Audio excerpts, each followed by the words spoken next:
শুভ সন্ধ্যা বন্ধুরা, সন্ধ্যা হয়ে গেছে। আর দাদাভাই গিয়েছিল বাজারে, বাজার থেকে দেখো মাছ আনা আছে। মাছটা বসে বসে কাটছি। মাছটা কিন্তু একটু নরম হয়ে গেছে, তাই এখান থেকে কেটে নিচ্ছি। কারেন্টটা বহুত আজকে ডিস্টার্ব দিচ্ছে, তো কেটে ধুয়ে বেছে নিচ্ছি, রান্না করব।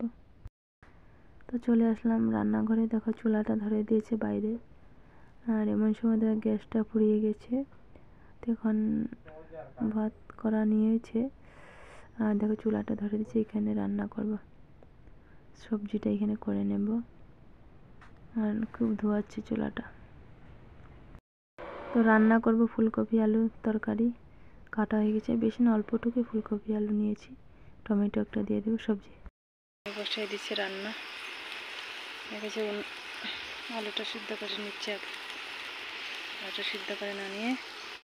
তো সবজিটা একদম হয়ে গেছে দেখো বন্ধুরা, অল্প করে করেছি, বাস এটুকু সমাপ্ত। এখন ওদেরকে গিয়ে ভাতটা দিয়ে দেবো।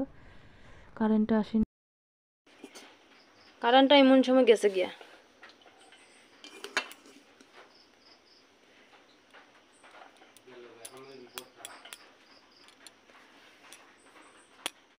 তো ভাত নিয়ে বসে বলে আমার খাওয়া শেষ হয়ে যায়। ছোটো ছেলে বসে আছে, ওর হয়নি, বলে নিজে নিজে খাবে। আর খাওয়া হয়ে গেছে আমার। মাছটা রয়েছে, মাছটা পরে বেছে খাবো। আমি ভাতের সঙ্গে খাই না, কাটা লাগার ভয়তে। এমনি করে ওদের কারেন্ট টর্চ নিয়ে এসি, একদিকে বাতি নিয়েছি, একদিকে পোকায় বহুত দিকদারি দিচ্ছে। তো খাওয়া দাওয়া কমপ্লিট। এখন দেখো জায়গা পরিষ্কার করছি। আর ছোটো ছেলে একদম ভাত খায়নি, ও সব ফেলে দিয়েছে ভাত, খালি নষ্ট করে। আজকের মতন এরকম ভিডিও কোনো দিনও করিনি আমি। আজকে লাইফের প্রথম কারেন্ট নেই, বাতি দিয়ে। আর কতদিন বৃষ্টি হয়েছিল, তো ভিডিও দিতে পারিনি।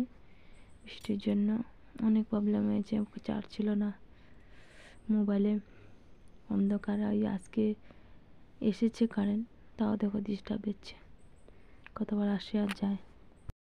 তো খাওয়া দাওয়া কমপ্লিট, জায়গাটা মুছে নিচ্ছি। তো ভিডিওটা আর বেশি বড় করব না। Good night.